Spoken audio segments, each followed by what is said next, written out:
നമസ്കാരം. പുതിയൊരു വീഡിയോയിലേക്ക് എല്ലാവർക്കും സ്വാഗതം. ഇന്നത്തെ നമ്മുടെ ജീവിതം ഒരു ഓട്ടപ്പാച്ചിലാണല്ലേ. വിജയത്തിന് വേണ്ടിയുള്ള ഓട്ടം. പഠനത്തിൽ വിജയിക്കണം, ജോലിയിൽ വിജയിക്കണം, ബിസിനസ്സിൽ വിജയിക്കണം, കുടുംബജീവിതം വിജയിക്കണം. ഇങ്ങനെ ഒട്ടനവധി ആഗ്രഹങ്ങളും സ്വപ്നങ്ങളുമായാണ് നമ്മൾ ഓരോ ദിവസവും കണ്ണു തുറക്കുന്നത്. പക്ഷേ പലപ്പോഴും നമ്മൾ വിചാരിക്കുന്ന ഫലം നമുക്ക് കിട്ടാറുണ്ടോ? ഇല്ല. കഠിനാധ്വാനം ചെയ്തിട്ടും ആത്മാർത്ഥമായി ശ്രമിച്ചിട്ടും പരാജയങ്ങൾ മാത്രം ബാക്കിയാകുന്ന ഒരവസ്ഥ പലർക്കും ഉണ്ടാകാറുണ്ട്. എന്താ എനിക്ക് മാത്രം ഇങ്ങനെ? എൻ്റെ പ്രാർത്ഥനകൾ ദൈവം കേൾക്കാത്തതെന്താ എന്ന് നമ്മൾ പലപ്പോഴും നെഞ്ചുപൊട്ടി ചോദിച്ചു പോകാറുണ്ട്. എന്നാൽ പ്രിയപ്പെട്ടവരെ, നമ്മുടെ ഈ സങ്കടങ്ങൾക്കും തോൽവികൾക്കും ഒരു പരിഹാരമുണ്ട്. നമ്മുടെ ജീവിതം സഫലമാക്കാൻ അല്ലെങ്കിൽ വിജയിപ്പിക്കാൻ സാക്ഷാൽ മഹാവിഷ്ണു തന്നെ നമുക്ക് നൽകിയ ഒരു പുണ്യദിനമാണ് ഇനി വരാൻ പോകുന്നത്. അതാണ് സഫല ഏകാദശി. പേരുപോലെ തന്നെ ആഗ്രഹങ്ങൾ സഫലമാക്കുന്ന, ജീവിതത്തിൽ വിജയം കൊണ്ടുവരുന്ന അത്ഭുതകരമായ ദിവസമാണിത്. 2025 ഡിസംബർ മാസം 15-ാം തീയതി തിങ്കളാഴ്ചയാണ് അതീവ പ്രാധാന്യമുള്ള ഈ സഫല ഏകാദശി വരുന്നത്. വർഷാവസാനം വരുന്ന ഈ ഏകാദശി വ്രതം അനുഷ്ഠിച്ചാൽ വരാനിരിക്കുന്ന 2026 എന്ന പുതുവർഷം ഐശ്വര്യപൂർണ്ണമായിരിക്കുമെന്ന് ഉറപ്പാണ്. ഇന്നത്തെ വീഡിയോയിൽ വെറുമൊരു വ്രതവിശേഷം മാത്രമല്ല നമ്മൾ സംസാരിക്കുന്നത്. സഫല ഏകാദശിയുടെ പിന്നിലുള്ള കരിങ്കലിനെ പോലും അലിയിക്കുന്ന ഭക്തിയുടെ കഥയും, ഈ വ്രതം എങ്ങനെ എടുക്കണം എന്നതിൻ്റെ കൃത്യമായ വിധികളും, ഇതിൻ്റെ ശാസ്ത്രീയ വശങ്ങളും, വ്രതം അവസാനിപ്പിക്കേണ്ട കൃത്യമായ സമയമെല്ലാം നമ്മൾ വിശദമായി പറയുന്നുണ്ട്. ഈ വീഡിയോ മുഴുവനായി കാണാൻ ശ്രമിക്കുക. ആദ്യമായി നമുക്ക് ഈ ഏകാദശിയുടെ മഹത്വത്തെക്കുറിച്ചൊന്ന് ചിന്തിക്കാം. പത്മപുരാണത്തിൽ യുധിഷ്ഠിര മഹാരാജാവ് ശ്രീകൃഷ്ണ ഭഗവാനോട് ചോദിക്കുന്നൊരു ഭാഗമുണ്ട്. ഹേ പ്രഭു, പൗഷമാസത്തിലെ കൃഷ്ണപക്ഷത്തിൽ വരുന്ന ഏകാദശിയുടെ പേരെന്താണ്? അതിൻ്റെ വിധി എന്താണ്? ഏത് ദേവനെയാണെന്ന് പൂജിക്കേണ്ടതെന്ന്. അതിന് ഭഗവാൻ പുഞ്ചിരിയോടെ നൽകുന്ന മറുപടി ഇതാണ്: ഹേ രാജാവേ, അതിൻ്റെ പേര് സഫല ഏകാദശി എന്നാണ്. 1000 അശ്വമേധയാഗങ്ങൾ നടത്തുന്നതിനേക്കാൾ എനിക്ക് പ്രിയങ്കരം ഭക്തിയോടെ ഒരാൾ സഫല ഏകാദശി വ്രതം എടുക്കുന്നതാണ്. ഒന്ന് ചിന്തിച്ചു നോക്കൂ. 1000 യാഗങ്ങൾ ചെയ്യുന്ന ഫലമാണ് വെറും ഒരു ദിവസം ആഹാരം ഉപേക്ഷിച്ച് നാമം ജപിച്ചാൽ നമുക്ക് ഭഗവാൻ തരുന്നത്. എത്ര കാരുണ്യമുള്ളവനാണ് നമ്മുടെ ഭഗവാൻ. ഈ ഏകാദശിയുടെ ശക്തി മനസ്സിലാക്കി തരുന്ന അതിമനോഹരമായ ഒരു കഥയുണ്ട്. ഇത് വെറും ഒരു കഥയല്ല, ഭഗവാന്റെ ലീലയാണ്. പണ്ട് ചെമ്പാവതി എന്നൊരു നഗരമുണ്ടായിരുന്നു. സ്വർണവും രത്നങ്ങളും കൊണ്ട് അലങ്കരിച്ച ഐശ്വര്യമുള്ള നഗരം. മഹിഷ്മാൻ എന്ന ധർമ്മിഷ്ഠനായ രാജാവായിരുന്നു അവിടെ ഭരിച്ചിരുന്നത്. അദ്ദേഹത്തിന് 4 ആൺമക്കളുണ്ടായിരുന്നു. ഇതിൽ മൂത്ത മകനായ ലുംബകൻ രാജകുടുംബത്തിൽ ജനിച്ചിട്ടും തികച്ചും അധർമ്മിയായിരുന്നു. ദുഷ്ടക്കൂട്ടുകെട്ടുകളിൽപ്പെട്ട് മദ്യപിച്ചും ചൂതാടിയും പരസ്ത്രീകളെ ശല്യം ചെയ്തും അവൻ നടന്നു. ഏറ്റവും വലിയ പാപം അതൊന്നുമല്ലായിരുന്നു. അവൻ വിഷ്ണുഭക്തരെ നിന്ദിക്കുകയും ക്ഷേത്രങ്ങൾ നശിപ്പിക്കുകയും ചെയ്തിരുന്നു. മകൻ്റെ ക്രൂരതകൾ കണ്ട് സഹിക്കാനാവാതെ രാജാവ് അവനെ കൊട്ടാരത്തിൽ നിന്നും പുറത്താക്കി കാട്ടിലേക്ക് നാടുകടത്തി. കാട്ടിലെത്തിയ ലുംബകൻ അവിടെയും തൻ്റെ സ്വഭാവം മാറ്റിയില്ല. പകൽ മുഴുവൻ പാവപ്പെട്ട മൃഗങ്ങളെ വേട്ടയാടി കൊന്നു തിന്നുകയും രാത്രിയിൽ നഗരത്തിൽ തിരികെ വന്ന് മോഷണം നടത്തിയും അവൻ ജീവിച്ചു. അവൻ താമസിച്ചിരുന്നത് കാട്ടിൽ വലിയൊരു ആൽമരത്തിൻ്റെ ചുവട്ടിലായിരുന്നു. ആൽമരം സാക്ഷാൽ ഭഗവാന്റെ വാസസ്ഥലമാണെന്ന് ആ പാപി അറിഞ്ഞിരുന്നില്ല. അങ്ങനെ കാലങ്ങൾ കടന്നുപോയി. പൗഷമാസം, അതായത് മലയാളത്തിൽ ധനുമാസം വന്നെത്തി. നല്ല തണുപ്പുള്ള സമയം. ഏകാദശിയുടെ തലേ ദിവസം, അതായത് ദശമി ദിവസം കൊടും തണുപ്പായിരുന്നു. വസ്ത്രങ്ങളില്ലാതെ തണുത്ത് വിറച്ച് ലുംബകന് അന്ന് രാത്രി ഒന്നും ഉറങ്ങാൻ പോലും കഴിഞ്ഞില്ല. അവൻ്റെ പല്ലുകൾ കൂട്ടിയിടിക്കുന്നുണ്ടായിരുന്നു. ബോധം മറയുന്നത് പോലെ അവന് തോന്നി. പിറ്റേന്ന് നേരം വെളുത്തു. അന്നായിരുന്നു സഫല ഏകാദശി. അപ്പോഴേക്കും തണുപ്പ് കാരണം ലുംബകൻ്റെ ശരീരം ആകെ തളർന്നു പോയിരുന്നു.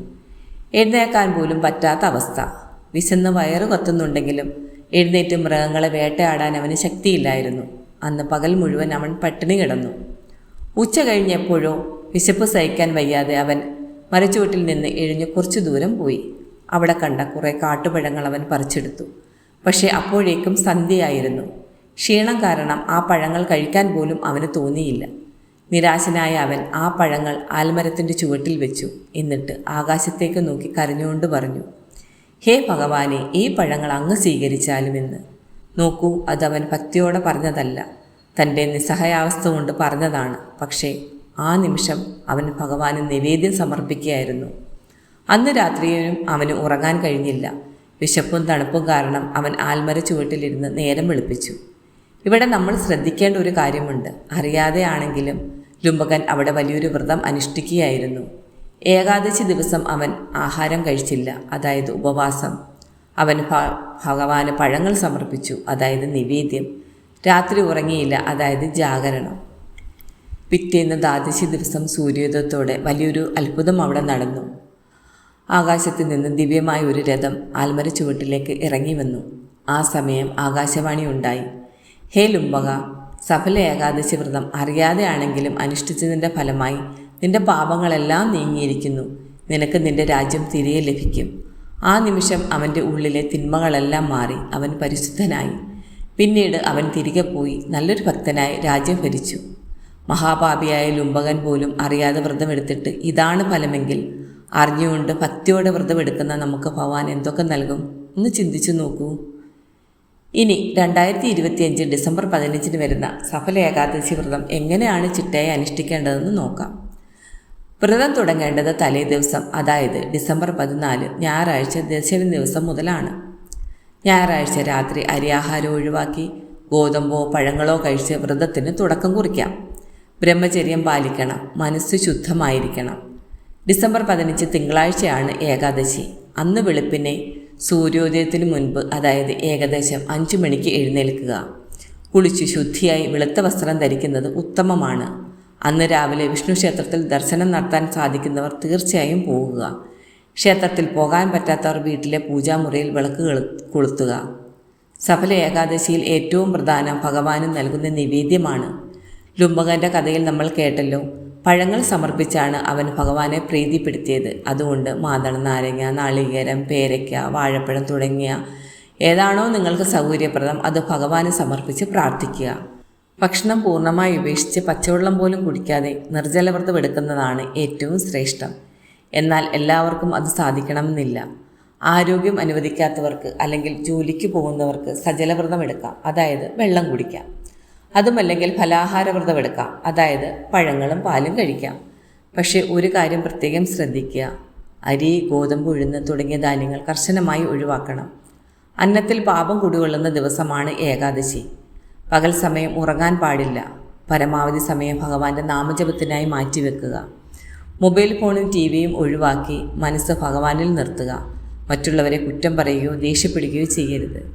സഫല ഏകാദശിയിലെ മറ്റൊരു പ്രധാന കാര്യമാണ് ജാഗരണം. അതായത് ഏകാദശി ദിവസം രാത്രി ഉറങ്ങാതെ ഭഗവാന്റെ നാമങ്ങൾ ജപിച്ചിരിക്കുക എന്നത്.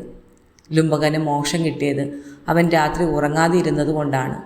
വിഷ്ണു ക്ഷേത്രങ്ങളിലോ സ്വന്തം വീട്ടിലോ ഇരുന്ന് ഭജനകൾ പാടുകയോ പുരാണങ്ങൾ വായിക്കുകയോ ചെയ്യാം. പാതിരാത്രി വരെയെങ്കിലും ഉറങ്ങാതിരിക്കാൻ ശ്രമിക്കുക. പലർക്കും ഉള്ളൊരു സംശയമാണ് സ്ത്രീകൾക്ക് ആർത്തവ സമയത്ത് വ്രതമെടുക്കാമോ എന്നത്.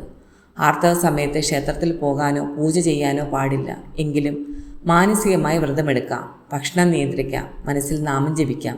അതുപോലെ മരുന്ന് കഴിക്കുന്നവർക്കും വ്രതമെടുക്കാം. മരുന്ന് കഴിക്കാൻ വേണ്ടി മാത്രം ലഘുവായ ഭക്ഷണം കഴിക്കുക. ആരോഗ്യം നശിപ്പിച്ച് വ്രതമെടുക്കരുതെന്ന് ശാസ്ത്രം തന്നെ പറയുന്നുണ്ട്. ഇനി ഇതിൻ്റെ ഒരു ശാസ്ത്രീയ വശം കൂടി നമ്മൾ അറിയണം. എന്തിനാണ് നമ്മളിങ്ങനെ പട്ടിണി കിടക്കുന്നത്? 2 ആഴ്ച ഒരിക്കൽ നമ്മുടെ ദഹന വ്യവസ്ഥയ്ക്ക് അല്ലെങ്കിൽ വയറിനൊരു വിശ്രമം ആവശ്യമാണ്. അത് ശരീരത്തിലെ വിഷാംശങ്ങളെ പുറന്തള്ളാൻ സഹായിക്കും. നമ്മുടെ തലച്ചോറിനെ കൂടുതൽ ഉന്മേഷമുള്ളതാക്കാൻ ഉപവാസം സഹായിക്കുമെന്ന് ആധുനിക ശാസ്ത്രം പോലും കണ്ടെത്തിയിട്ടുണ്ട്. അതുകൊണ്ട് ഭക്തി മാത്രമല്ല, ആരോഗ്യവും ഇതിലുണ്ട്. ഇനി വ്രതം അവസാനിപ്പിക്കേണ്ട സമയം അഥവാ പാരണ സമയം എപ്പോഴാണെന്ന് കൃത്യമായി ശ്രദ്ധിക്കുക. 2025 ഡിസംബർ 15 തിങ്കളാഴ്ചയാണ് ഏകാദശി തിഥി മുഴുവനായി നിൽക്കുന്നത്. തിങ്കളാഴ്ച രാത്രി 9 മണി 19 മിനിറ്റ് വരെ ഏകാദശി തിഥിയുണ്ട്. എങ്കിലും വ്രതം അവസാനിപ്പിക്കേണ്ടത് പിറ്റേന്ന്, അതായത് ദ്വാദശി ദിവസമാണ്. അതുകൊണ്ട് ഡിസംബർ 16 ചൊവ്വാഴ്ച രാവിലെയാണ് വ്രതം മുറിക്കേണ്ടത്. ചൊവ്വാഴ്ച രാവിലെ കുളിച്ച് ക്ഷേത്ര ദർശനം നടത്തിയ ശേഷം തുളസി തീർത്ഥം കുടിച്ചോ ക്ഷേത്രത്തിലെ നിവേദ്യം കഴിച്ചോ വ്രതം അവസാനിപ്പിക്കാം. രാവിലെ 7 മണിക്കും 9 മണിക്കും ഇടയിലുള്ള സമയം വ്രതം അവസാനിപ്പിക്കാൻ ഉത്തമമാണ്. അതിനുശേഷം അരിയാഹാരം കഴിക്കാം. പ്രിയപ്പെട്ടവരെ, നമ്മൾ ഈ വർഷത്തിൻ്റെ അവസാനത്തിലേക്ക് കടക്കുകയാണ്. വരാനിരിക്കുന്ന 2026 എന്ന പുതുവർഷം ഐശ്വര്യമുള്ളതാക്കാൻ, നമ്മുടെ മക്കളുടെ വിദ്യാഭ്യാസം നന്നാവാൻ, ജോലിയിൽ കയറ്റം കിട്ടാൻ, സാമ്പത്തിക ബാധ്യതകൾ മാറാൻ ഈ സഫല ഏകാദശി വ്രതം നമുക്ക് ഒരുമിച്ച് അനുഷ്ഠിക്കാം. ലുംബകനെ പോലെയുള്ള പാപികൾക്ക് പോലും മോക്ഷം നൽകിയ ഭഗവാൻ സ്നേഹത്തോടെ വിളിച്ചാൽ നമ്മളെയും കൈവിടില്ല. മനസ്സുരുകി വിളിച്ചാൽ വെളിപ്പുറത്തെത്തുന്ന ദൈവമാണ് മഹാവിഷ്ണു. ഈ സഫല ഏകാദശി നിങ്ങളുടെ എല്ലാ ആഗ്രഹങ്ങളും സഫലമാക്കട്ടെ എന്ന് ഞാൻ ആത്മാർത്ഥമായി പ്രാർത്ഥിക്കുന്നു. ഭഗവാന്റെ എല്ലാ അനുഗ്രഹങ്ങളും എല്ലാവർക്കും ഉണ്ടാവട്ടെ. സർവത്ര ഗോവിന്ദ നാമസങ്കീർത്തനം. ഗോവിന്ദ ഗോവിന്ദ. ഇനി നമുക്ക് മറ്റൊരു പുതിയ വീഡിയോയിൽ കാണാം. എല്ലാവർക്കും നന്ദി, നമസ്കാരം.